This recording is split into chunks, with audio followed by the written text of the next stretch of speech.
Salut tout le monde, c'est Super Brocoli. Je vais vous faire une rapide vidéo pour vous parler d'un boxeur que j'aime bien et qui fait sensation en ce moment sur les réseaux, notamment à cause de sa performance, enfin grâce à sa performance de ce week-end.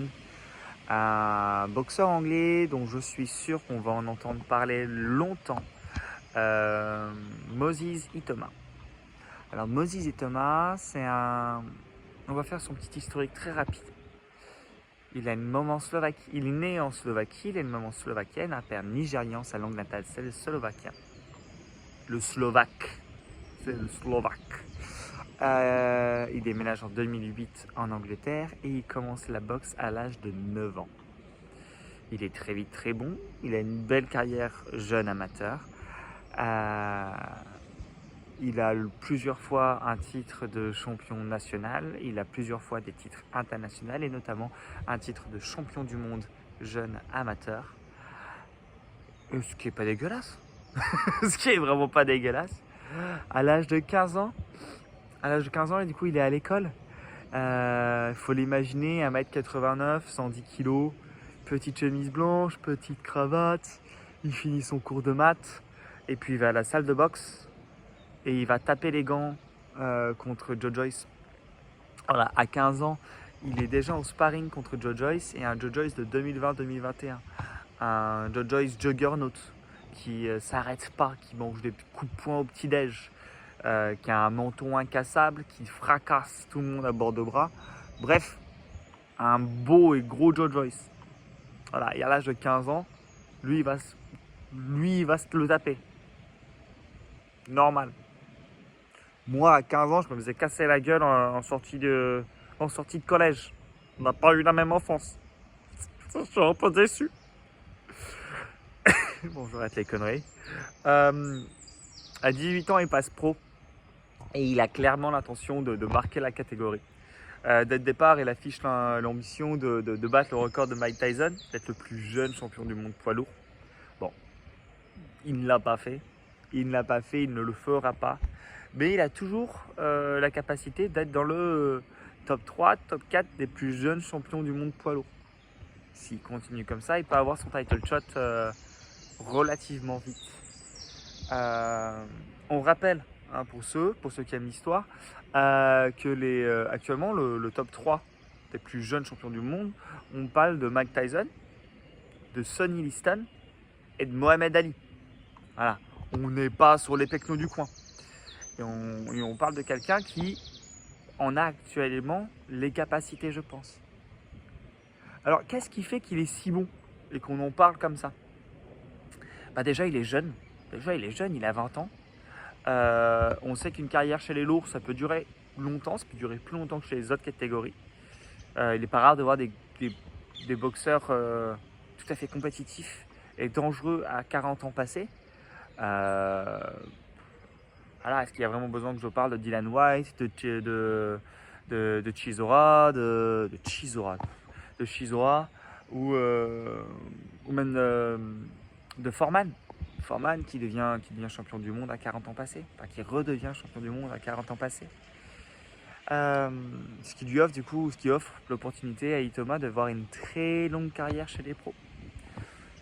Je lui souhaite pas de rester 25 ans chez les poids lourds.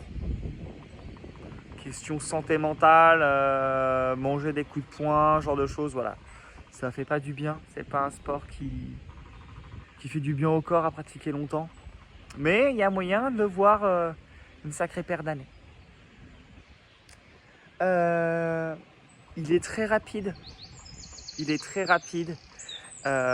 a une explosivité qui, à mon avis, est due à son âge, hein, qui fait pas déconner. Il a un physique pour 20 ans. Pareil, ça fait pas rire. Ça se voit qu'il a été à bonne école et très jeune. Il fait environ 1m90 pour 110-115 kg. Il a une grande vitesse de bras, une belle puissance. De ses propres mots, c'est un fan du prince Nassim Ahmed, grand boxeur anglais aussi, qui était absolument pas un poids lourd, hein. Mais ça se voit qu'il essaie de choper son influence. Ça se voit que dès qu'il peut, il a des beaux mouvements de tête, il est bien sur ses jambes, ce qui rend sa boxe agréable à voir. Il a un beau coup d'œil, un beau IQ box. Ça s'est vu au dernier combat qu'il sait faire des contres et quand ça passe, ben c'est destructeur. Hein. Son dernier adversaire est tombé 3 fois au tapis en 2 rounds. On déconne pas. Il est actuellement top 29 sur BoxRec. Il est numéro 1 WBO et je crois qu'il est dans le top 10 des 3 autres grandes organisations mondiales. Voilà, je crois qu'on a fait le tour de qui il est, de ses forces, ses faiblesses. Là, comme je l'ai dit, il est top 30 sur BoxRec, top 1 chez la WBO, mais est-ce que vraiment la WBO ça compte? Voilà, on sait que leur classement, c'est pas le sportif qui prime. Il est chez Queensberry, il est anglais, il est bien entouré. Moi, je suis sûr qu'on va le voir encore longtemps et que ça serait pas étonnant qu'on le voit avec une vraie ceinture de champion du monde autour de la taille d'ici quelques années, voire même quelques mois.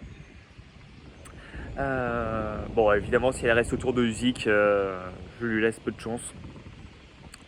Voilà, Usyk reste au-dessus. Je pense que le top 10 là tout le temps, là tout de suite, c'est un peu loin. Mais il grandit vite, il grandit fort et il a toutes les armes pour devenir un futur grand de la boxe. Je vous conseille absolument de le suivre, vraiment. Et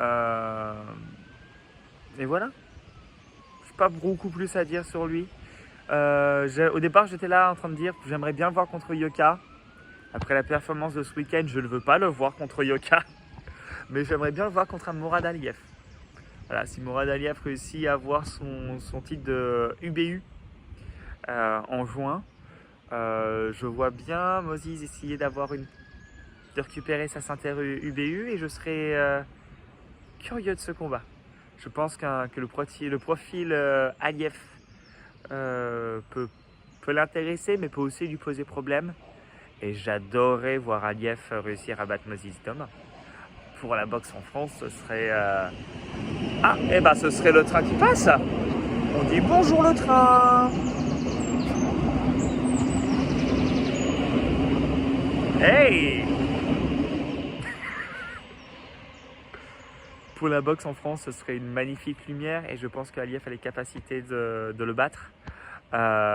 Et ça pourrait mettre un énorme coup de projecteur sur sa carrière et vraiment lui ouvrir les portes du top 15. Donc bon, on reste attentif, on regarde ce qui s'y passe. Et les gars, comme pour la première vidéo, s'il vous plaît, commentez, partagez, dites-moi ce que vous en pensez. Dites-moi ce que vous pensez d'Itoma. Est-ce que j'en fais trop? Est-ce que je suis trop confiant sur son compte? Est-ce que j'en fais pas assez? Bref. Soyez bienveillants. À plus tout le monde.